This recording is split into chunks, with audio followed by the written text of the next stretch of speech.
Aila, it's interesting listening to the president of Microsoft say, no, he doesn't have a waiver, but we're not complying. Do you believe him? Well, I absolutely do not agree with him, right? For any of the business who would like to proceed, operations in communist China, that one of the prerequisites is that you need to comply with the CCP law, where technology firms handled their source codes, technology, customer data to the Chinese Communist Party and People's Liberation Army. I think our lawmaker has made it very clear that there was no way for anybody to walk around of the Chinese Communist Party and say, that we can still ensure the safety of the employees and continue the operation.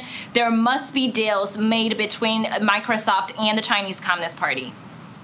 All right, so let's continue this questioning here, because he talks about what Microsoft would do when these types of situations arise. Let's roll that.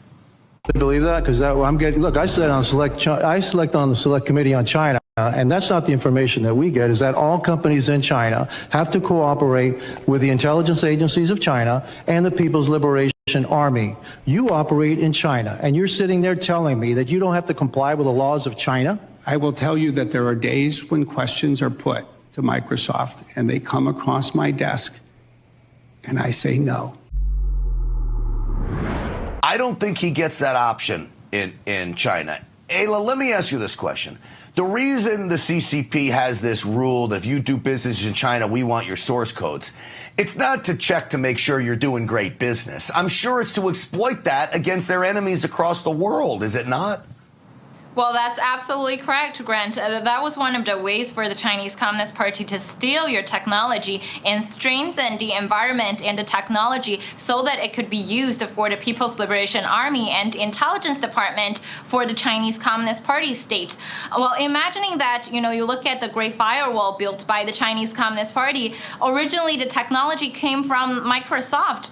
It is true that the technology that Microsoft and Bill Gates provided to the CCP in past strengthen the propaganda environment for the CCP state, and that is actually happening every single day. So it could be really harmful, to see any of these technology firms continue to handle over their sensitive information, technology, source codes, data to the Chinese Communist Party to help the CCP evil state to build up more AI devices, monitor surveillance, and to strengthen its own evil power.